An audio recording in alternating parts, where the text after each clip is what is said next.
Você não passa de um estorvo!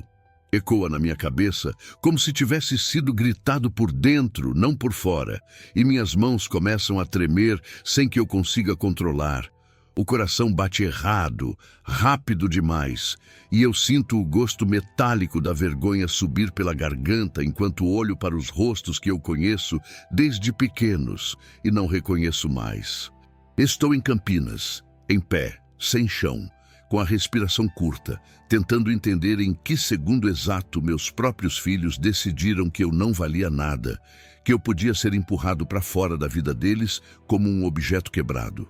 Meu corpo reage antes da minha mente, as pernas ficam moles, o estômago revira, a pele arrepia inteira, e eu penso que isso não pode estar acontecendo comigo, não desse jeito, não vindo de quem eu ensinei a andar, a falar, a chamar de pai. O som ao redor fica distante, como se eu estivesse debaixo d'água, e tudo que sobra é essa frase me esmagando por dentro, repetindo, repetindo, repetindo, enquanto eu tento puxar o ar e não consigo.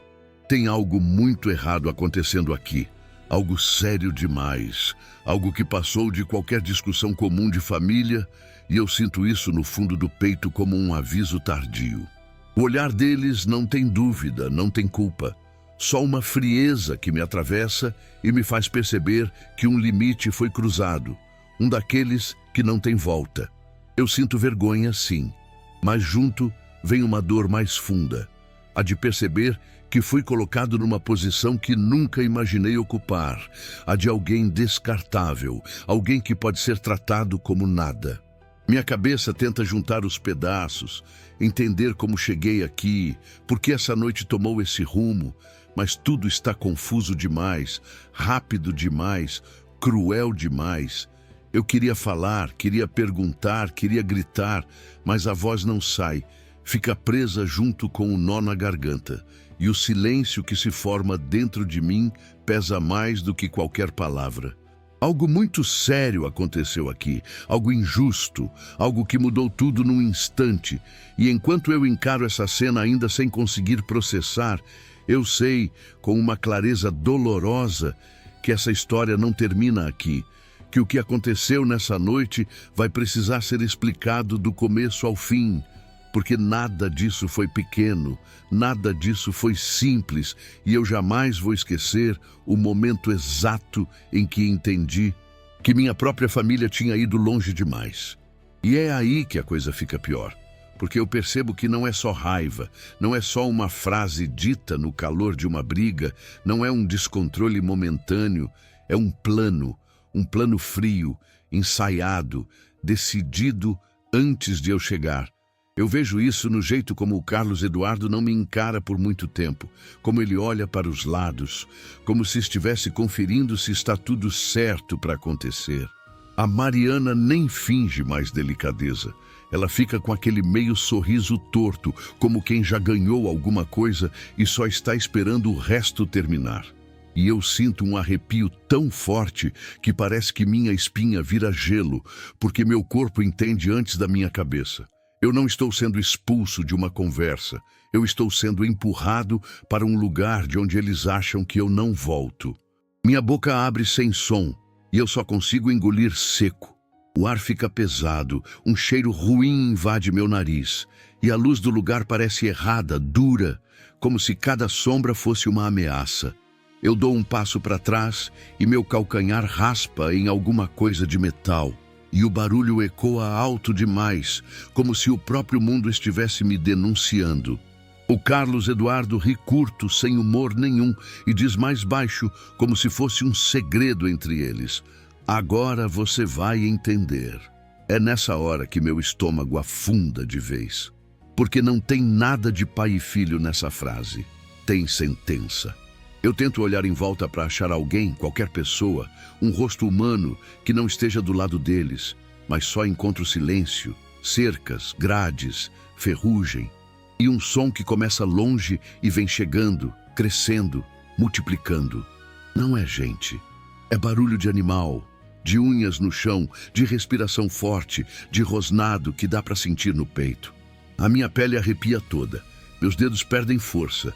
E eu sinto meu coração batendo tão alto que parece que vai explodir dentro do ouvido. Eu fico tentando convencer a mim mesmo que é só impressão, que eu estou exagerando, que eles não fariam isso comigo. Mas a minha mente não consegue mentir quando vê o olhar deles. Eles estão satisfeitos, como se aquele fosse o momento que eles esperaram. Eu falo o nome deles, quase como um pedido, quase como uma última tentativa de trazer de volta quem um dia eles foram. Carlos, Mariana. Minha voz sai falha, pequena, e me dá vergonha, porque eu percebo que estou pedindo misericórdia para quem já desistiu de sentir qualquer coisa por mim. E a Mariana dá um passo para o lado, encosta a mão numa trava, num trinco, e eu vejo o gesto com tanta nitidez que meu corpo trava sozinho. Ela não está discutindo comigo. Ela está abrindo alguma coisa. E o Carlos Eduardo fica olhando para mim como se eu fosse um erro que finalmente vai ser apagado. Eu queria correr, mas minhas pernas não respondem. Eu queria gritar, mas a garganta fecha. A única coisa que eu consigo é respirar curto e sentir a realidade desabar em câmera lenta. Porque naquele segundo eu entendo que o que está acontecendo é maior do que humilhação. É risco real. É o tipo de crueldade que muda uma vida em 1 minuto e deixa marca para sempre. E eu juro para você que quando eu percebi o que eles estavam prestes a fazer, eu senti uma coisa que eu nunca senti, nem quando eu passei fome. Medo de verdade. Medo do fim. E eu preciso te perguntar, olhando dentro dos teus olhos, porque até agora eu não sei o que teria sido certo. O que você faria no meu lugar? Você tentaria conversar mais? Você imploraria? Você fingiria calma e procuraria uma saída? Me diz nos comentários, porque eu ainda estou tentando entender como alguém chega nesse ponto com o próprio pai. E se você quiser acompanhar essa história até o momento em que a verdade aparece de um jeito que ninguém espera, se inscreve. Não como favor, mas para não perder quando a justiça do destino finalmente bater na porta, porque eu prometo, aquilo ali foi só o começo do que eles nunca mais conseguiriam apagar.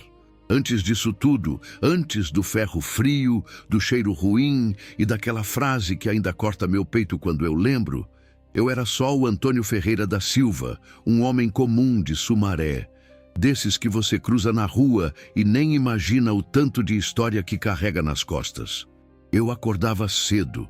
Cedo mesmo, quando o sol ainda era uma promessa atrás das casas, e a cidade ainda estava com aquele silêncio de madrugada que parece respeitar o trabalhador.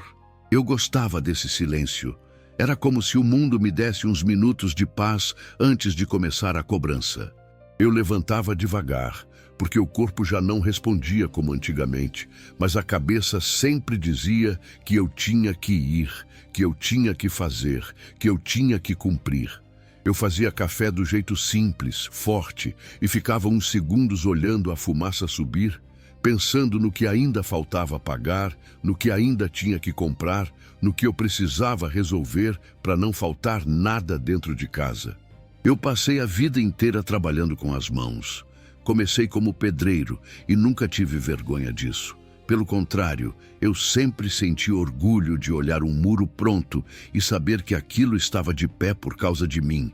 Eu aprendi cedo que a dignidade de um homem não está no que ele fala, mas no que ele entrega, no que ele aguenta, no que ele sustenta quando ninguém está olhando. Eu saía com a marmita amassada dentro da sacola, o cheiro de comida simples, misturado com o cheiro de cimento que não sai nunca, e eu ia. Ia com chuva, ia com sol rachando, ia com febre, ia com dor na lombar, porque tinha 2 crianças me esperando em casa. Tinha o Carlos Eduardo e a Mariana. E quando eu falo os nomes deles agora, parece que o peito dá um estalo, como se alguma coisa quebrasse de novo, mas naqueles tempos era só amor. Era só responsabilidade, era só aquela vontade de fazer dar certo, mesmo sem ter quase nada. Eu me lembro do barulho do portão quando eu chegava no fim do dia, do cheiro da casa, do jeito que as coisas eram pequenas e ainda assim pareciam grandes. Eu não tive luxo, não tive viagem, não tive carro do ano, não tive essas coisas que todo mundo acha que define sucesso. Meu sucesso era ver eles comendo, era ver material escolar comprado, era ver um uniforme limpo, era ver o sorriso quando eu aparecia com um pão doce ou um refrigerante barato no domingo. Eu lembro de olhar para as mãos deles quando eram pequenas, de segurar aquelas mãozinhas e sentir que eu precisava ser maior do que os meus próprios limites. Eu já deixei de comer para eles comerem melhor. Já usei sapato furado para comprar remédio. Já trabalhei em obra longe, pegando ônibus lotado, voltando tarde, só para juntar um dinheiro a mais. E eu nunca contei isso como reclamação.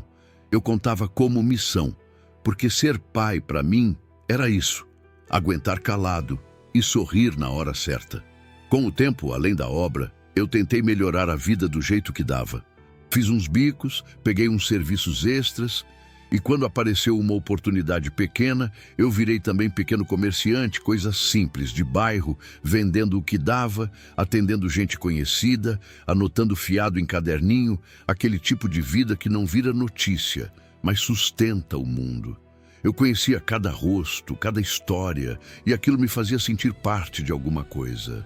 Eu gostava de conversar com as pessoas, de ouvir, de ajudar quando dava.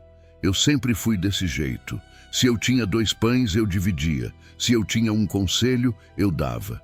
E talvez eu tenha errado aí. Talvez eu tenha dado demais, confiado demais, acreditado demais que amor era garantia. A relação com meus filhos foi mudando devagar, tão devagar que eu só percebi quando já era tarde. Quando são pequenos, eles te enxergam como herói. Quando crescem, o mundo começa a comparar, a medir, a exigir, e parece que alguns esquecem de onde vieram. O Carlos Eduardo ficou mais fechado, mais impaciente. A Mariana, mais distante, com aquele jeito de quem está sempre com pressa. Como se o tempo comigo fosse um peso. Eu tentava não levar para o lado ruim. Eu dizia para mim mesmo que era a vida, que era correria, que era trabalho, que era fase. Eu continuava fazendo o que eu sempre fiz, ajudando quando pediam, dando um jeito quando faltava, segurando as pontas quando a vida apertava. Eu nunca quis ser um pai que cobra amor. Eu achava que amor se colhe. Eu achava que respeito vem sozinho quando você faz a coisa certa. Eu achava que família é uma base que ninguém quebra, e é por isso que o contraste dói tanto.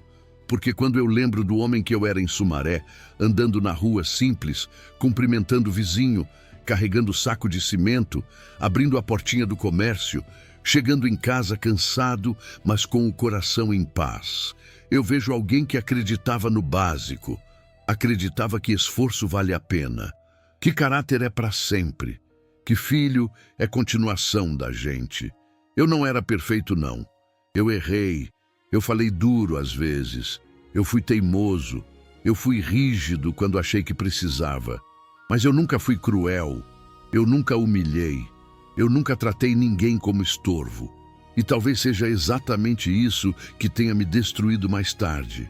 Eu não estava preparado para ser tratado como coisa. Eu construí minha vida inteira em cima de dignidade e cuidado. E quando a minha própria família decidiu me quebrar, não foi só o futuro que desabou. Foi o passado também. Foi cada sacrifício que eu fiz. Foi cada noite que eu voltei cansado e ainda assim sorri. Foi cada pai, me ajuda, que eu ouvi e respondi sem pensar, porque no fundo eu sempre achei que amor tinha memória. E eu descobri da pior forma que, para algumas pessoas, a memória é a primeira coisa que elas jogam fora quando o interesse fala mais alto. Foi por isso que, quando o telefone tocou naquele dia e eu vi o nome deles na tela, alguma coisa diferente mexeu comigo. Não era pedido de ajuda, não era problema urgente, era um convite. Um convite calmo demais, educado demais. Disseram que precisavam conversar, que era coisa de família, dessas que não dá para resolver por mensagem nem por ligação rápida. Falaram sobre futuro, sobre cuidado, sobre organizar a vida, sobre eu descansar um pouco mais. Eu lembro de ficar olhando para a parede enquanto ouvia, sentindo um calor estranho no peito, uma mistura de alívio e surpresa. Porque fazia tempo que ninguém me perguntava como eu estava de verdade. Fazia tempo que ninguém falava em mim como alguém que precisava ser cuidado. Eu desliguei o telefone e fiquei sentado um bom tempo, pensando no quanto eu queria acreditar que aquilo era um recomeço. Que talvez eles tivessem amadurecido, que talvez tivessem entendido o peso do que eu fiz por eles. Eu pensei que a vida estava finalmente me dando uma trégua. Sabe quando a gente já apanhou tanto que qualquer gesto simples parece um sinal de paz? Era isso. Eu comecei a imaginar um futuro mais leve, conversas sem tensão, domingos menos silenciosos, talvez até risadas que eu já não ouvia há anos. Eu me peguei sorrindo sozinho, coisa que eu não fazia com frequência. E isso me envergonha um pouco agora, porque eu fui ingênuo, mas naquele momento eu só fui humano. Nos dias seguintes, eles ligaram mais de uma vez. Perguntaram se eu estava bem, se precisava de alguma coisa, se eu lembrava de certos documentos, de certas histórias antigas. Tudo parecia organizado demais, mas eu interpretei como cuidado. A Mariana falava num tom mais doce, quase formal, como se estivesse escolhendo cada palavra.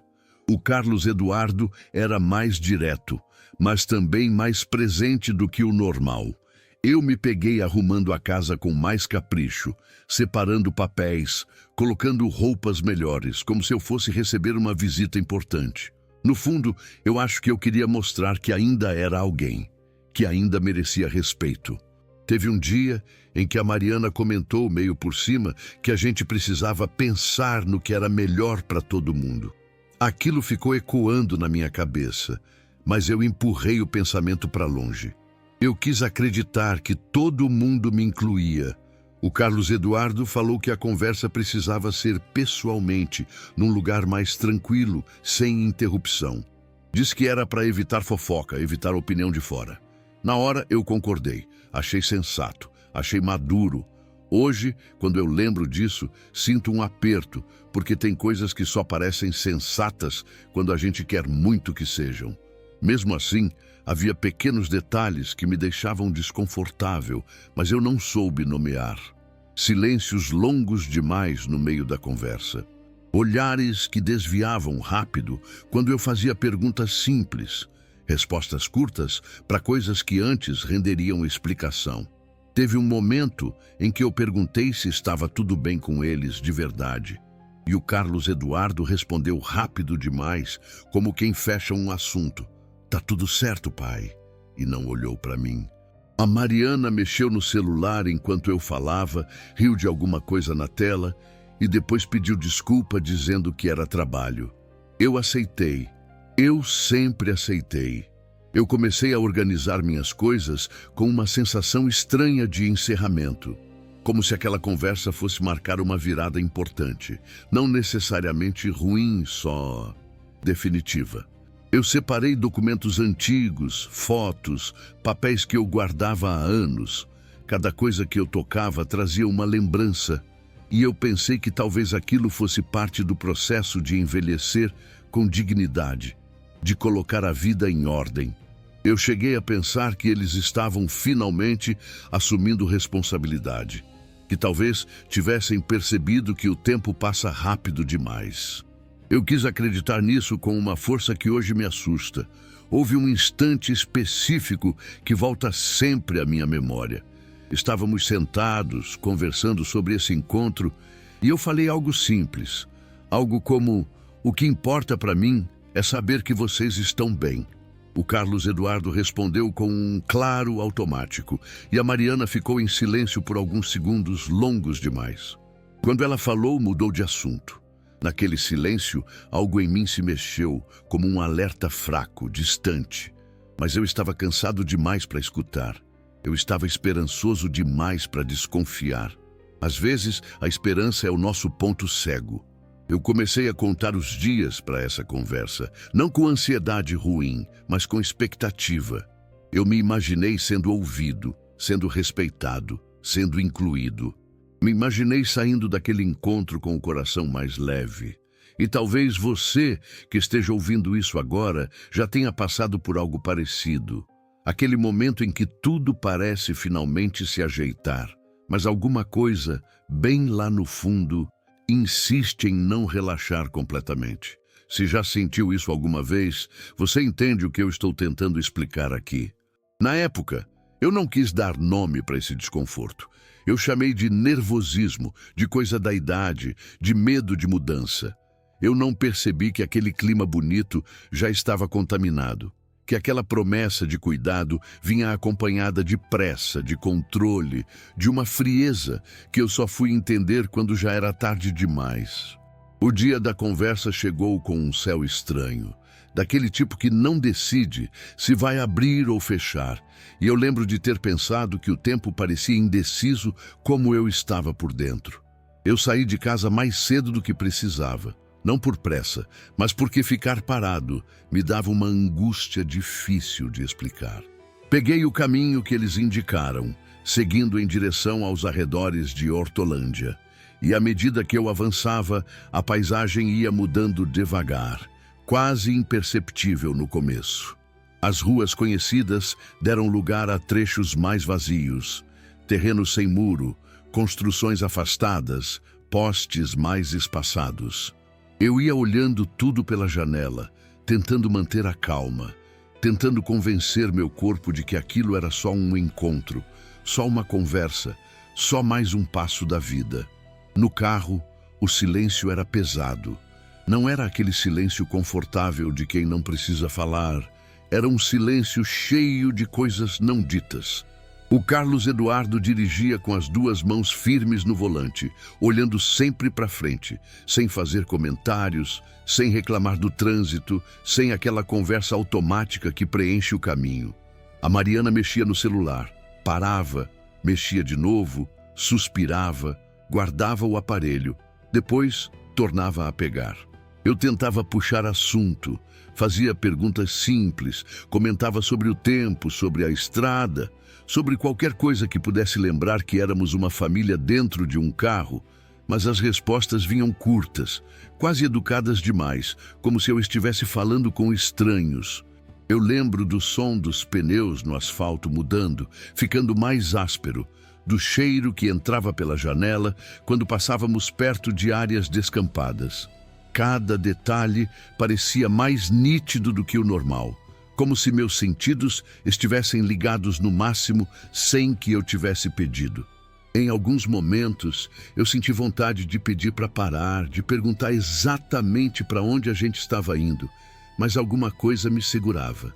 Talvez orgulho, talvez medo de parecer desconfiado, talvez aquele velho hábito de não questionar os filhos, de confiar até quando a confiança começa a doer.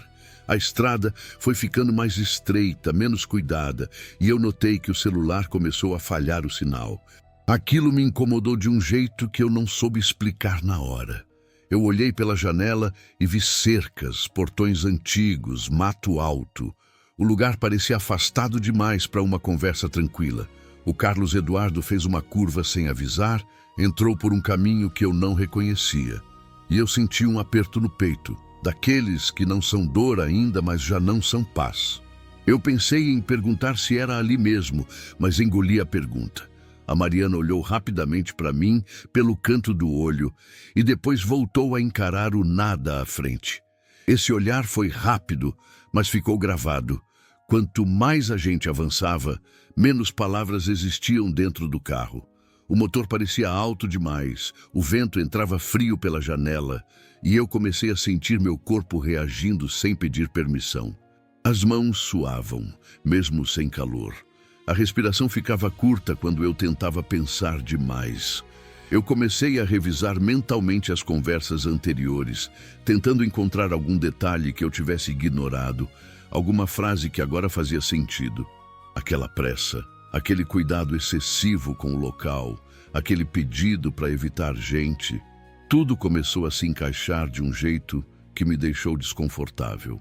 Teve um momento em que o Carlos Eduardo diminuiu a velocidade e olhou pelo retrovisor, não para ver o trânsito, mas para me observar. Foi rápido, quase automático, mas eu percebi. E naquele segundo, Algo em mim se fechou. Não foi pânico ainda. Foi um alerta mudo. Um pensamento que surgiu e eu empurrei para longe. Isso não parece certo. A Mariana cruzou os braços, respirou fundo e disse apenas: "É logo ali", com um tom que não combinava com tranquilidade. Eu assenti com a cabeça, mas por dentro eu estava tentando organizar um sentimento estranho, como se eu estivesse caminhando para uma porta que eu não sabia se devia atravessar. O lugar para onde chegávamos não tinha cara de reunião de família. Não tinha movimento, não tinha gente entrando e saindo, não tinha aquele clima neutro de espaço público. Era isolado demais, silencioso demais. O tipo de silêncio que não acolhe, que observa. E enquanto o carro avançava, eu me perguntei, só por um instante, se eu estava exagerando, se era coisa da minha cabeça, se a idade estava me deixando desconfiado demais. Talvez você, me ouvindo agora, também já tenha vivido algo assim, aquele momento em que o corpo percebe antes da razão e a gente escolhe ignorar. Você, no meu lugar, teria percebido alguma coisa diferente? Teria dito algo? Se essa pergunta já passou pela sua cabeça alguma vez, você entende o conflito que estava crescendo dentro de mim. Quando finalmente paramos, eu senti um peso no estômago, como se algo tivesse descido errado. O ar parecia mais denso ali. O Carlos Eduardo desligou o carro e ficou alguns segundos parado, sem sair. A Mariana abriu a porta do lado dela, mas não olhou para trás. Eu fiquei no banco, com a mão na maçaneta, sentindo o frio do metal, hesitando por um segundo a mais do que o normal. Esse segundo foi pequeno, quase invisível, mas hoje eu sei que ali estava a última chance de tudo ser diferente. Naquele instante, mesmo sem entender exatamente o porquê, eu tive a sensação clara de que algo ruim estava prestes a acontecer e que cada passo dali para frente me levaria para um ponto sem volta.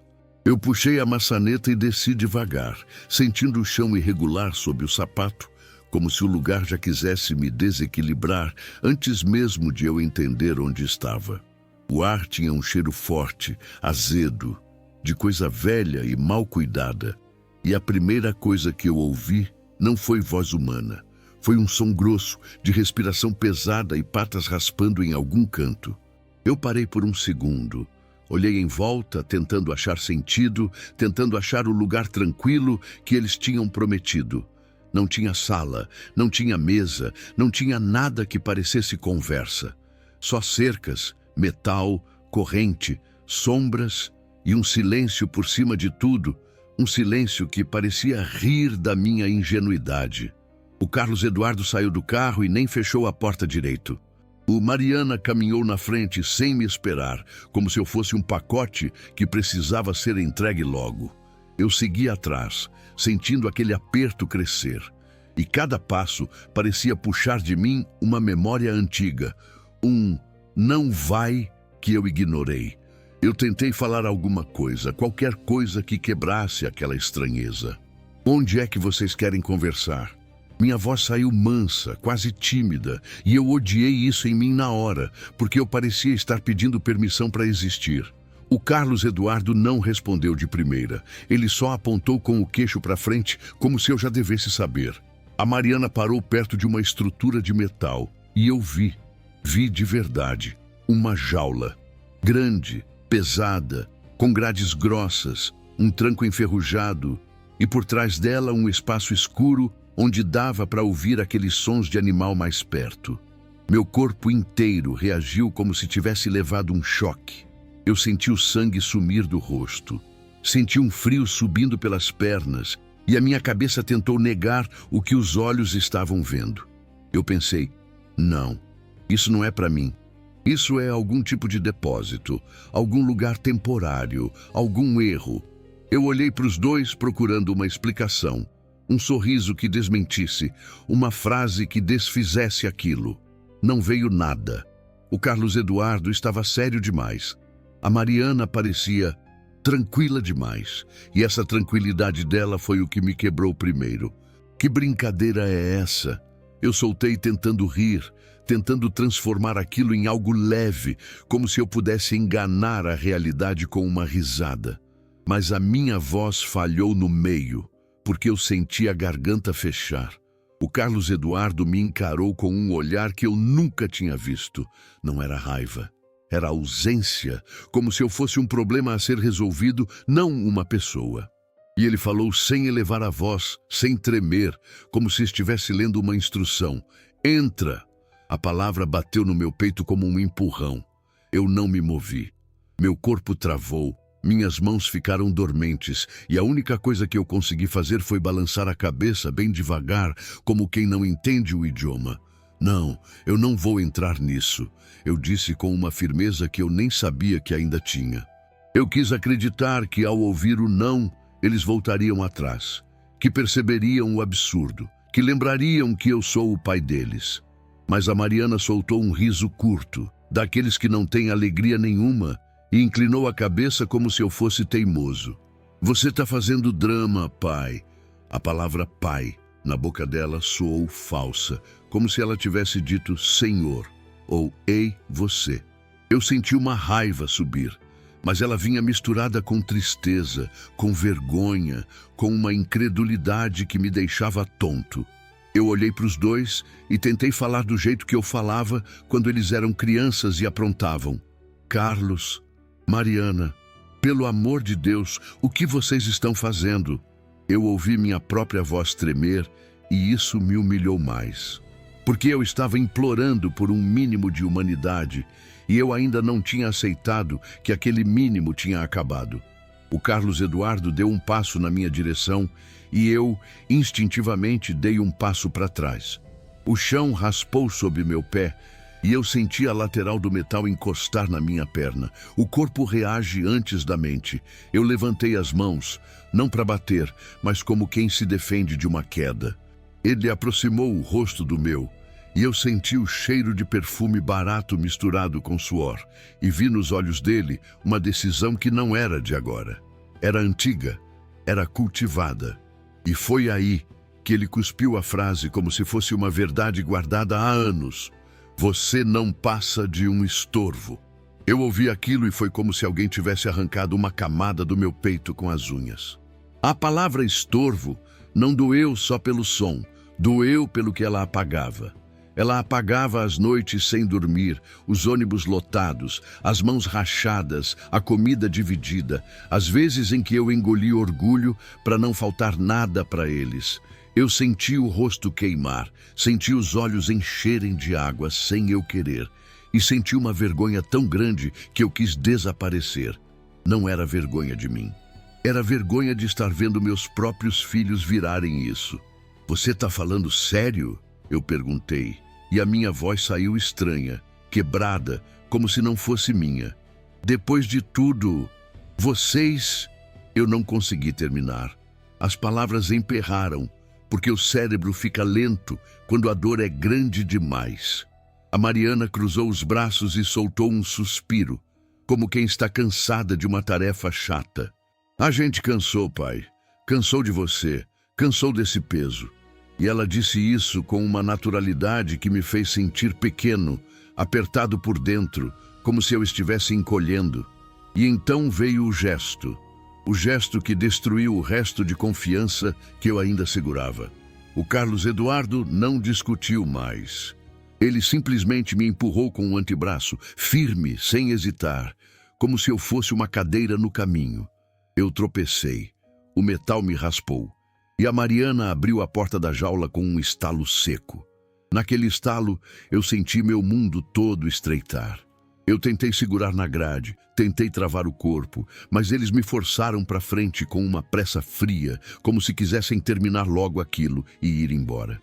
Eu ouvi o barulho do trinco batendo, ouvi minha respiração virar um gemido curto, e quando eu dei por mim, eu estava do lado de dentro. O espaço parecia menor do que por fora. A luz lá dentro era ruim, dura, e o chão estava molhado, escorregadio. O cheiro era pior ali dentro e eu senti o estômago revirar. Eu me encolhi instintivamente, tentando não encostar em nada, tentando manter algum resto de dignidade. Mas a dignidade vira uma coisa frágil quando você é colocado num lugar feito para te diminuir. Eu agarrei as grades com as duas mãos, minhas unhas pressionando o metal, e olhei para eles do lado de fora como quem olha para uma porta se fechando. Vocês enlouqueceram, vocês enlouqueceram. Eu repetia, porque era a única frase que cabia no meu cérebro naquele momento. Eu queria que alguém surgisse do nada e dissesse que aquilo era um mal-entendido. Eu queria acordar. O Carlos Eduardo deu um passo para trás e riu. Não foi um riso de felicidade, foi um riso de triunfo, um riso que me fez sentir nauseado. A Mariana olhou para mim como se eu fosse uma coisa suja, que ela não queria tocar, e falou quase sussurrando, mas alto o bastante para eu ouvir: "Você merece viver como um animal inútil." Quando essa frase entrou no meu ouvido, eu senti um estalo dentro de mim, como se alguma parte minha tivesse desistido de entender. Eu senti um calor no rosto e, junto, uma frieza no peito. Aquela frieza de quando a esperança morre sem cerimônia. E então, eu ouvi os latidos mais perto, fortes, ecoando no metal, e meu corpo inteiro entrou em alerta. Eu olhei para os lados, vi sombras se movendo, ouvi correntes e patas, e a sensação foi de estar preso num erro gigante que eu nunca cometi. Eu tremia, não só de medo, mas de choque, porque nada no meu passado combinava com aquele presente. Eu era pai, eu era trabalhador, eu era alguém que pagou tudo com suor, e mesmo assim, ali eu era tratado como lixo. Eu tentei falar, tentei chamar a razão deles, mas o Carlos Eduardo já estava virando de costas, e a Mariana já caminhava para longe, como se eu estivesse resolvido. Naquele instante eu entendi a palavra abandono de um jeito que eu nunca tinha entendido. Não é só ficar sozinho, é perceber que quem te abandona sabe exatamente o que está fazendo. É ver que não foi acidente, foi escolha. E eu fiquei ali, segurando as grades, sentindo o metal gelado queimar minhas mãos, com a mente girando, tentando encaixar o impossível. Meus filhos me colocaram numa jaula. Meus filhos. E eu, por alguns segundos que pareceram uma vida, não consegui nem chorar direito, porque a humilhação era grande demais para sair em lágrima. Ela ficava presa, pesada, fazendo eu respirar curto, enquanto eu ouvia o mundo lá fora se afastando. E eu percebia com uma clareza brutal que aquela era a quebra definitiva. A hora em que a família deixou de ser família. A hora em que o amor virou desprezo. A hora em que eu vi, sem nenhuma dúvida, que eles tinham cruzado um limite que ninguém deveria cruzar com o próprio pai. Quando eles se afastaram, o som dos passos foi sumindo como se alguém tivesse abaixado o volume do mundo. E o que ficou no lugar foi um silêncio quebrado por latidos e pelo meu próprio coração batendo descompassado. Eu fiquei parado, com as mãos grudadas na grade, sem saber se eu gritava, se eu batia, se eu chamava, porque a verdade é que eu não queria acreditar. A minha mente ficava indo e voltando, como um rádio sem sinal, repetindo a cena em pedaços. O olhar frio, o riso curto, a palavra estorvo atravessando minha cara, o metal fechando. Eu piscava e parecia que eu ia acordar. Eu respirava e parecia que o ar não entrava direito. Era como se meu corpo estivesse ali, preso, mas uma parte de mim tivesse ficado do lado de fora, tentando impedir aquilo de existir. No começo, o desespero não veio como choro. Veio como um vazio quente, um buraco no peito que dava náusea. Eu tentei falar alto, chamar por eles, mas a voz saiu fraca, falhada, como se a garganta tivesse sido apertada por dentro. Eu ouvi minha própria voz e senti vergonha de novo, porque eu soava pequeno.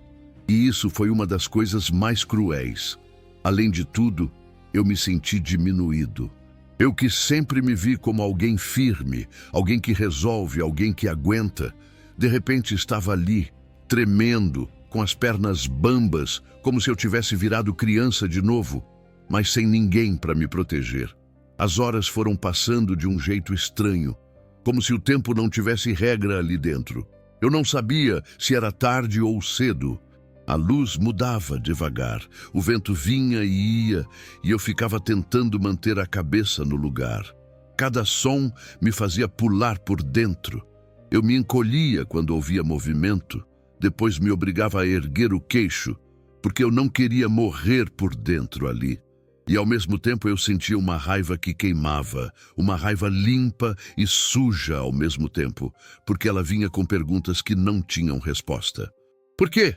Era a única coisa que eu conseguia pensar. Por que comigo? Por que desse jeito? Por que eles? Por que agora? Eu tentava achar um erro meu que justificasse aquilo, como se eu pudesse organizar a dor em cima de uma culpa. E é horrível admitir isso, mas eu procurei defeito em mim para tentar entender a maldade deles. Eu lembrava de cenas antigas, como se minha cabeça estivesse desesperada por provas de que aquilo era impossível. Eu via a Mariana pequena, dormindo no meu colo. Eu via o Carlos Eduardo correndo na rua, caindo e levantando, me chamando de pai, como se eu fosse o chão do mundo. Essas lembranças vinham como facas, porque elas não combinavam com o presente. Eu sentia vontade de gritar por dentro: vocês esqueceram tudo? E aí vinha outro pensamento mais pesado ainda: talvez eles nunca tenham valorizado. E essa frase, mesmo só pensada, me derrubava de um jeito diferente, porque ela atacava o que eu sempre acreditei. Eu sempre achei que amor deixa marca. Eu sempre achei que sacrifício não é invisível. E, de repente, eu estava encarando a possibilidade de que eu passei a vida construindo algo que, no fim, virou poeira na mão de quem eu mais protegi. O medo também vinha em ondas. Não era só medo do lugar, do que podia acontecer ali. Era um medo mais fundo, mais feio, medo de ser realmente descartável, medo de eu não fazer falta, medo de o mundo seguir normal enquanto eu desmoronava em silêncio. Eu pensava nos vizinhos, na rotina, no meu café de manhã, na minha casa simples em Sumaré, e parecia que aquilo tinha sido a vida de outra pessoa. Como se o Antônio, que acordava cedo, que trabalhava, que pagava a conta, que segurava as pontas, tivesse sido arrancado de dentro de mim e jogado fora. A autoconfiança, que eu nem chamava assim, que eu só sentia como firmeza, começou a desmanchar. Eu comecei a me perguntar se eu fui bobo demais, se eu fui cego demais, se eu fui fraco demais. E isso dói porque a gente envelhece achando que pelo menos a gente se conhece. E naquela hora eu me olhava por dentro e via um homem perdido, tentando entender onde foi que se perdeu de si mesmo. Em alguns momentos eu fechava os olhos e tentava respirar contando, como se eu estivesse segurando um ataque de pânico com a ponta dos dedos. Eu dizia para mim mesmo: calma, Antônio, pensa, aguenta. Você já aguentou coisa pior. Mas aí a memória devolvia a frase deles, e eu sentia o rosto queimar de novo. Eu repetia estorvo dentro da cabeça e parecia que essa palavra tentava colar na minha pele. Eu odiava essa palavra. Eu odiava que ela tivesse sido dita com tanta facilidade. Eu odiava, mais ainda, o pedaço de mim que começou a acreditar nela por alguns segundos. Porque quando alguém te humilha do jeito certo, na hora certa, você não precisa nem de grade para ficar preso. Você fica preso dentro de si. E eu fui ficando exausto. Exausto de pensar. Exausto de tremer. Exausto de esperar qualquer sinal de que era um pesadelo. Eu sentia sede, sentia cansaço no corpo, mas o pior cansaço era na alma. Eu encostava a testa na grade e ficava ali, respirando curto, tentando lembrar de uma frase que me devolvesse força. Você é um homem digno, você é pai, você fez o seu melhor. Só que naquele lugar, essas frases pareciam fracas, pareciam papel molhado. Porque a cena tinha sido grande demais, a quebra tinha sido grande demais, e cada minuto que passava sem eles voltarem, sem uma explicação, sem um mínimo de arrependimento, confirmava uma coisa terrível. Eles foram embora tranquilos, eles me deixaram e seguiram. Eu comecei a imaginar como eles estavam falando disso entre eles. Eu imaginei a Mariana dizendo, pronto, resolvido. Eu imaginei o Carlos Eduardo rindo, chamando isso de dar um jeito. E só de imaginar eu sentia um gosto amargo na boca. Uma mistura de raiva e luto. Luto sim, porque ali eu não estava perdendo só a segurança. Eu estava perdendo uma ideia. A ideia de que eu tinha uma família. E isso é uma dor que não se explica fácil. É uma dor que faz a gente duvidar de tudo, até do próprio valor. E é aqui que eu preciso te perguntar uma coisa, de verdade, sem pose, sem frase bonita, só como alguém que ainda está tentando juntar os pedaços. Você já sentiu algo que fez você duvidar do seu próprio valor? Já sentiu como se uma pessoa te olhasse e te resumisse a nada? Se isso já te aconteceu, e se você tiver coragem de dizer, comenta do seu jeito, nem precisa explicar muito. Às vezes, só saber que eu não sou o único já muda alguma coisa aqui dentro. Porque eu passei essas horas, que pareciam dias, lutando contra um pensamento horrível, o de que talvez eu merecesse aquilo. E eu sei, racionalmente, que não merecia. Mas o coração, quando é quebrado por quem deveria cuidar, demora mais para entender. E mesmo assim, no meio dessa lama emocional, uma coisa ficou viva em mim, bem pequena, mas viva, uma teimosia silenciosa. Eu não queria morrer ali por dentro. Eu não queria que a última palavra sobre mim fosse estorvo. Eu comecei a apertar os dedos na grade e pensar, com o resto de força que sobrou, que se eu saísse dali, eu não sairia do mesmo jeito. Eu ainda não sabia como, nem quando, nem porquê. Eu só sabia que alguma coisa precisava acontecer, porque aquilo não podia ser o fim. E essa certeza, fraca e tremida, foi a única coisa que me segurou quando a noite caiu de vez e o silêncio voltou a pesar como pedra. Eu já estava num estado estranho, meio desligado do próprio corpo, quando ouvi uma voz diferente atravessando aquele cenário pesado. Não era dura, não era apressada, não tinha comando nem desprezo. Era uma voz comum, humana, com um susto contido nela. No começo eu achei que fosse coisa da minha cabeça, mais um som misturado ao cansaço. Mas então veio de novo, mais perto, chamando com cuidado, como quem não quer assustar. Eu levantei o rosto devagar, com medo de criar esperança à toa. E foi aí que eu vi alguém parado do lado de fora, mantendo distância, olhando para mim não como problema, mas como pessoa. Ela se apresentou como Dona Lúcia Menezes, disse que morava ali perto em Paulínia, que tinha passado pelo local e estranhado o movimento mais cedo, o carro, o barulho e depois o silêncio. Ela falou tudo isso sem pressa, sem julgamento, como se estivesse tentando entender antes de agir. O jeito dela me desarmou. Eu estava acostumado, naquele ponto, a esperar agressão, indiferença, qualquer coisa que confirmasse que eu não valia nada. Mas o olhar dela não tinha nojo, não tinha pena exagerada, tinha preocupação. E isso me quebrou de um jeito diferente. Porque quando alguém te trata com cuidado depois de te esmagarem, a dor sai por outro lugar. Eu tentei falar e não consegui de primeira. A voz ficou presa, o som saiu estranho, e eu senti uma vergonha antiga voltar, aquela de não querer incomodar ninguém. Mas ela não se afastou, não me apressou, ficou ali, me dando tempo, como se tempo fosse um presente simples que ela podia oferecer. Quando eu consegui explicar, em frases curtas, confusas, o que tinha acontecido, ela não fez aquela cara de dúvida que machuca. Ela não perguntou, mas você fez alguma coisa? Ela só respirou fundo e disse algo simples, isso não tá certo. E ouvir isso, dito com tanta firmeza e calma, foi como se alguém tivesse colocado os pés de novo no meu chão. Ela chamou ajuda do jeito que dava, falou com um funcionário local que conhecia a área. Alguém que também parou, também olhou, também se indignou. Ninguém ali me tratou como estorvo. Ninguém me mandou calar, ninguém fez piada.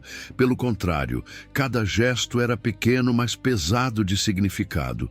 Uma mão estendida, um casaco colocado nos meus ombros, um copo d'água que parecia mais importante do que qualquer discurso. Eu senti o corpo reagir diferente. O tremor foi diminuindo aos poucos. A respiração foi encontrando ritmo. O coração ainda batia forte, mas já não parecia querer sair do peito.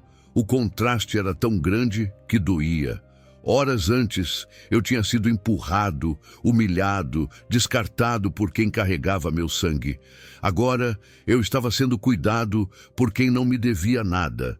E isso mexe com a cabeça da gente, porque desmonta aquela ideia torta de que laço de sangue garante humanidade.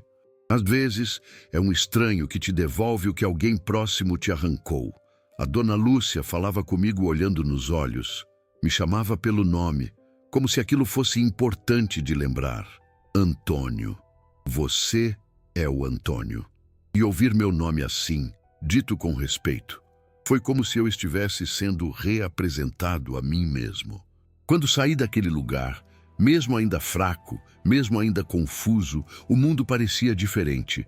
Não melhor ainda, mas possível. O ambiente mudou, o cheiro mudou, o som mudou. Não tinha mais o eco do metal, não tinha mais o rosnado distante, não tinha mais aquela sensação de prisão. Tinha luz, tinha rua, tinha gente. Eu me sentia estranho, como alguém que acabou de escapar de um acidente e ainda não sabe onde dói mais. Mas havia algo novo misturado à dor, alívio. Um alívio tímido, quase culpado, como se eu não tivesse direito a sentir isso ainda. Mesmo assim, ele estava ali. Eu lembro de pensar, enquanto me sentava, apoiado, tentando organizar o corpo, que se aquela ajuda não tivesse vindo, eu não sei onde eu estaria agora. E esse pensamento me atravessou com força, porque mostra como a gente é frágil e, ao mesmo tempo, como um gesto simples pode ser decisivo. A dona Lúcia não salvou o mundo. Ela não fez nada grandioso aos olhos de quem passa, mas ela fez o essencial. Ela viu. E ver alguém de verdade, depois de ser tratado como coisa, é um choque emocional que mistura choro contido com gratidão silenciosa. Eu não me senti curado ali. Longe disso. A ferida ainda estava aberta, a traição ainda queimava. Mas pela primeira vez desde tudo aquilo, eu senti que talvez eu não estivesse sozinho no mundo. Que talvez existisse gente capaz de agir certo sem esperar recompensa. Que talvez a vida ainda tivesse um espaço para dignidade, mesmo depois de tanta crueldade. E essa esperança não veio como alegria. Veio como um fio fino, quase invisível, mas resistente. Um fio que dizia, você ainda está aqui, você ainda é alguém. E segurando esse fio, mesmo com as mãos machucadas, eu comecei a entender que aquela história, por mais absurda e dolorosa que fosse, ainda não tinha terminado. Eu demorei para conseguir falar sobre isso, porque existe um tipo de coisa que a gente guarda não por maldade, mas por necessidade, por sobrevivência, por medo de virar alvo, por vergonha de parecer exibido, ou até por aquela mania velha de homem simples que acha que ninguém precisa saber do que ele carrega por dentro. E eu só percebi o tamanho do que eu tinha quando, já fora daquele lugar, sentado com o corpo cansado e a cabeça ainda girando, eu senti a mão ir automaticamente ao bolso da calça, como se meu corpo quisesse conferir se alguma parte de mim ainda estava intacta. Eu encostei os dedos e senti o papel ali, amassado de leve, úmido na ponta, mas presente. E esse toque foi como uma faísca no escuro. Porque no meio de toda aquela humilhação, no meio do medo, no meio da frase que tentou me reduzir a nada, tinha uma coisa que eles não sabiam. Uma coisa que eu vinha carregando como quem carrega uma pedra no coração. Não era força física, não era alguém poderoso vindo me salvar, não era sorte. Era algo construído em silêncio, pensado em noites longas, assinado com a mão tremendo, guardado com cuidado demais para ser casual. E quando eu senti aquilo no bolso, foi como se eu estivesse lembrando, pela primeira vez em horas, que eu ainda tinha escolha, que eu ainda tinha voz, que eu ainda tinha um pedaço de controle que ninguém tinha arrancado. Dona Lúcia percebeu a mudança no meu olhar, antes mesmo de eu dizer qualquer coisa. Ela estava ali do meu lado, com aquele jeito firme e simples, sem invadir, só presente. E quando eu puxei o papel, devagar, como quem tem medo de rasgar, ela não perguntou o que era logo de cara. Ela esperou eu respirar, esperou eu conseguir lidar com o peso daquele gesto. Eu tirei um envelope já marcado pelo tempo, não pelo desgaste, mas pela importância. Era um envelope que eu mexia, eu conferia, eu guardava de novo, como quem guarda um segredo que não cabe na boca. E eu olhei para ele com um tipo de respeito que eu não tinha mais forças para fingir. Esse segredo não nasceu de repente. Ele foi crescendo dentro de mim por anos, com pequenas cenas que eu engolia calado. Uma fala atravessada aqui, uma indiferença ali, uma visita que não vinha, um pedido de dinheiro que vinha fácil demais, uma cobrança que vinha rápida demais. Eu fui percebendo, devagar, que o carinho que eles tinham por mim era condicional. Eu não queria acreditar, então eu fazia o que todo pai teimoso faz. Eu me convencia de que era fase, de que era estresse, de que era a vida. Só que o tempo vai ensinando de um jeito cruel. E um dia, em vez de negar, eu decidi me preparar. Eu não contei para ninguém porque eu tinha medo. Medo de virar piada, medo de virar chantagem, medo de alguém me pressionar antes da hora, medo de despertar um lado pior neles. E se eu estou sendo honesto com você, eu também tinha um pedaço de esperança boba, aquela esperança de que eu nunca precisaria usar aquilo. Eu queria que a vida me provasse que eu estava errado, que eu era paranoico, que família era família. Só que, ao mesmo tempo, eu também sabia que eu precisava proteger o que eu construí com as minhas mãos. Proteger a minha dignidade. Proteger o pouco que eu consegui juntar. Proteger, principalmente, a minha história. Porque tinha uma diferença enorme entre morrer como pai amado e morrer como estorvo explorado. O envelope ficou comigo como uma sombra. Eu guardava em lugares diferentes, eu mudava de canto, eu revisava mentalmente como se fosse uma oração silenciosa. Eu sabia que era pesado demais para ficar na mão de qualquer um. Eu sentia vergonha de pensar nisso, como se me preparar fosse um tipo de falta de amor. Mas hoje eu entendo, se preparar não é deixar de amar, é deixar de ser ingênuo. E a ingenuidade eu já tinha pago caro demais. Quando eu abri o envelope ali, com a Dona Lúcia olhando sem curiosidade doentia, só com atenção, eu senti o coração bater diferente. Não era alegria ainda. Era um misto de medo e alívio, como se eu estivesse abrindo uma caixa que ficou trancada por anos dentro do meu peito. Eu vi a organização dos papéis, as marcas, as dobras. E eu lembrei das noites em que eu revisei tudo, de cabeça baixa, perguntando a mim mesmo se eu estava fazendo a coisa certa. Eu lembrei de como eu assinava e sentia a mão pesar, não pela idade, mas pela dor de aceitar que eu precisava de um limite até com os próprios filhos. A Dona Lúcia respirou fundo quando viu. Não porque ela entendeu tudo de cara, mas porque ela entendeu a gravidade. Ela disse com a voz baixa, como se estivesse falando de algo sagrado: "Isso aqui é sério, Antônio." E quando ela falou isso, eu senti o mundo dar uma virada lenta. Porque até então, eu tinha sido só vítima, só alvo, só alguém preso numa situação absurda.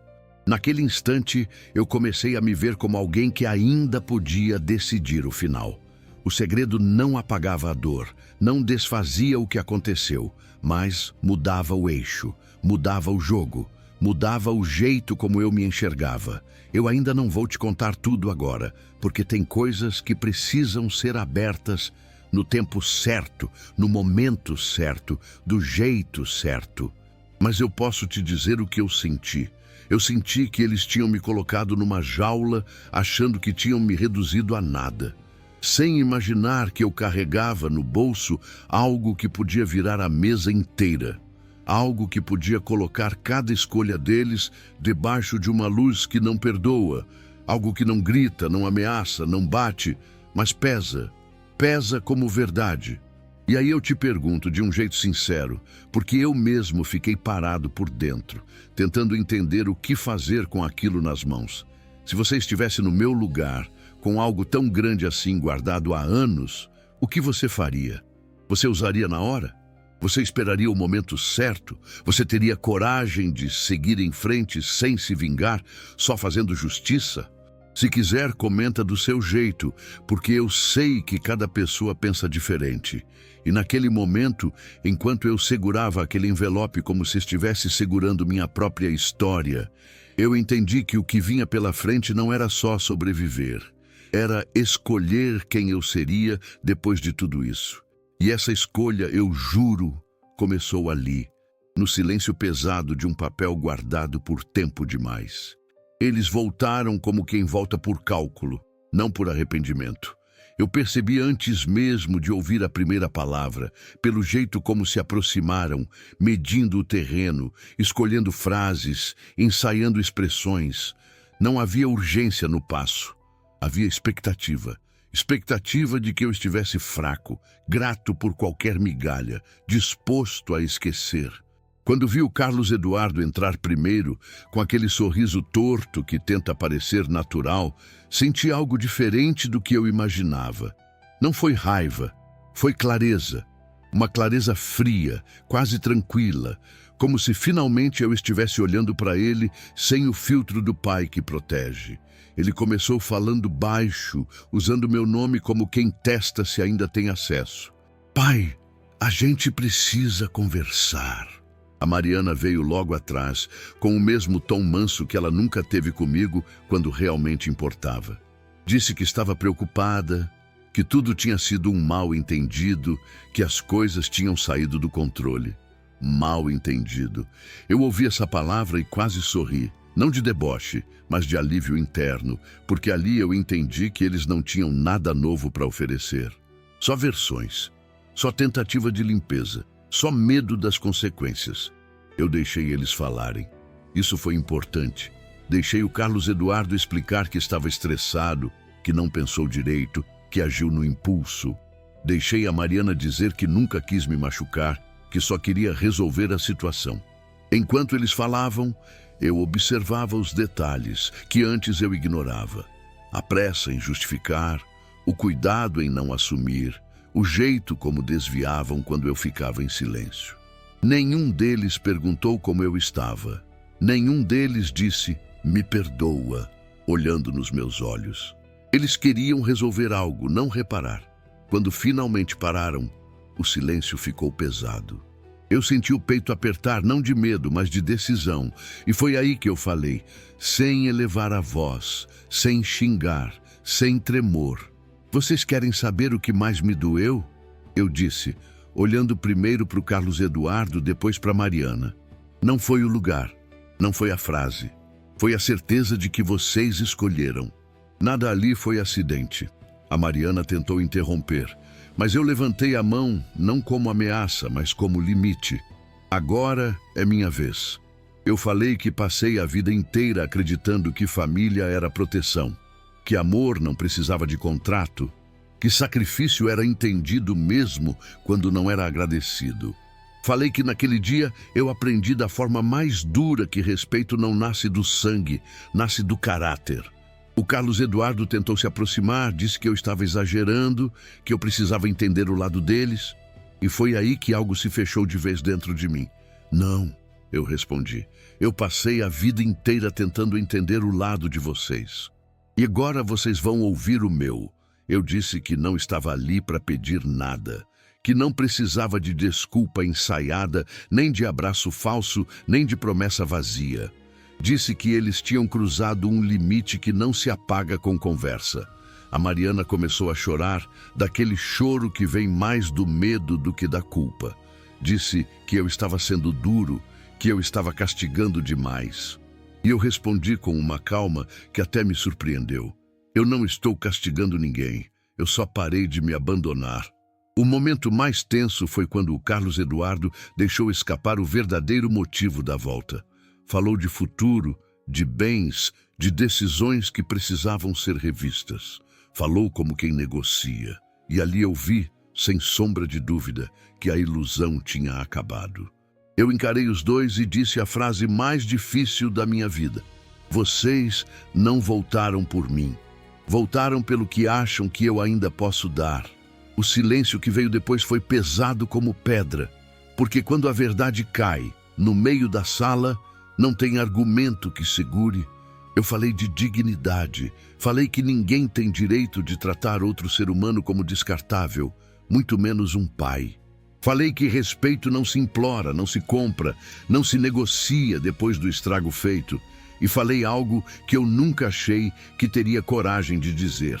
Família, para mim, agora é quem protege, não quem humilha. A Mariana me olhou como se estivesse vendo alguém novo. Talvez estivesse, porque eu também me sentia diferente. Não maior do que eles, mas inteiro pela primeira vez em muito tempo. Quando eles tentaram argumentar de novo, eu encerrei. Não com grito, com decisão. Essa conversa acaba aqui, eu disse. O que vocês fizeram não define quem eu sou, mas define quem vocês escolheram ser. E naquele instante, eu senti algo se romper. Não de dor, mas de libertação.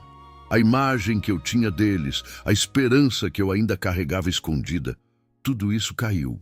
Doeu, mas foi um tipo de dor limpa. Uma dor que abre espaço.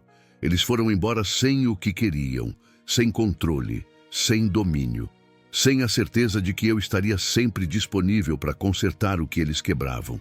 E eu fiquei ali, respirando fundo, sentindo o peso sair dos ombros. Não havia vitória no sentido comum, havia encerramento, havia verdade.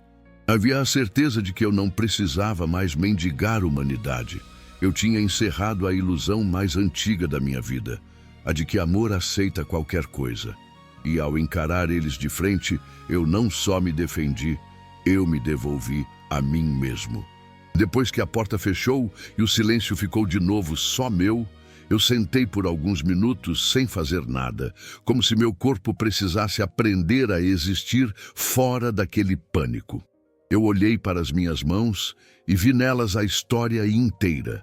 As marcas do trabalho, as linhas profundas, a pele que já passou por sol e cimento, e pensei no quanto eu tentei ser forte do jeito errado. Eu confundi amor com aceitar tudo, confundi paciência com me diminuir, confundi família com obrigação. E naquele dia eu entendi que quando a gente envelhece, a gente não precisa perder a dignidade junto com a juventude. A dignidade é a última coisa que deveria sair da gente. Eu não saí dali feliz. Seria mentira dizer isso. Eu saí com dor, com um tipo de luto que não tem enterro, porque eu estava enterrando uma ideia, não uma pessoa. Eu estava enterrando a imagem de filhos que eu achava que existiam. E isso dói de um jeito quieto, que não chama a atenção, mas pesa.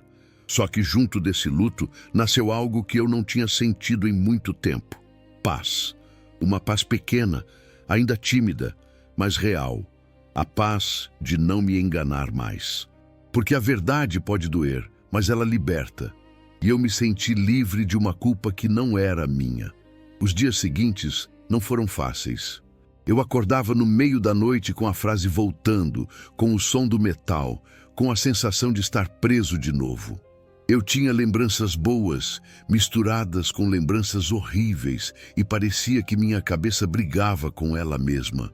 Mas eu comecei a tomar decisões simples, uma por vez, como quem reconstrói uma casa depois de um incêndio.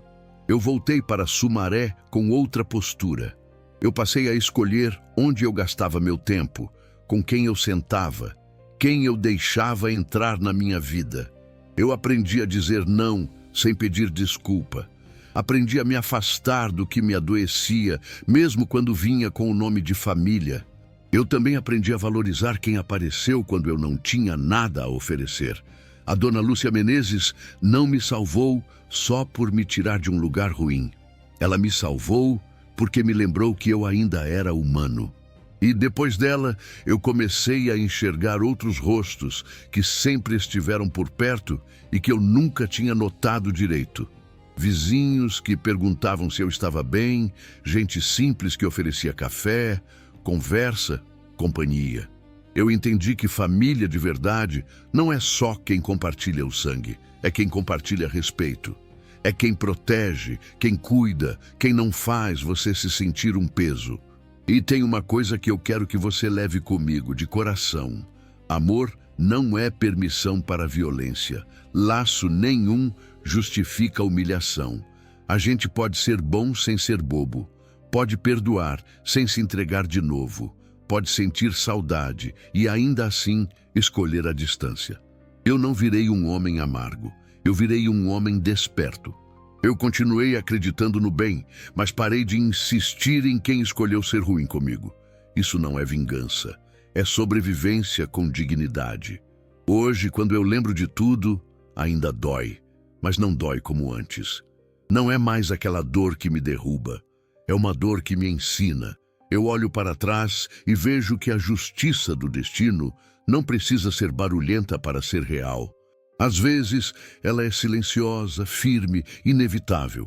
Ela aparece quando a verdade se coloca no lugar da mentira, quando a gente para de se abandonar, quando a gente escolhe se respeitar. E eu escolhi me respeitar. Eu escolhi viver com a cabeça erguida, mesmo carregando cicatrizes. Se essa história te tocou, se em algum momento você sentiu que eu estava falando de uma dor que você também conhece, fica por aqui.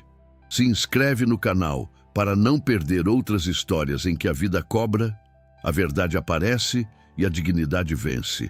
Ativa o sininho também, porque às vezes a gente precisa ouvir de novo que não está sozinho, que ainda existe justiça, que ainda existe recomeço. E se você quiser continuar comigo, tem mais conteúdo aparecendo agora, histórias que fazem a gente refletir e enxergar a vida com outros olhos. Agora tem mais 2 histórias aparecendo na sua tela. Clique para assistir agora.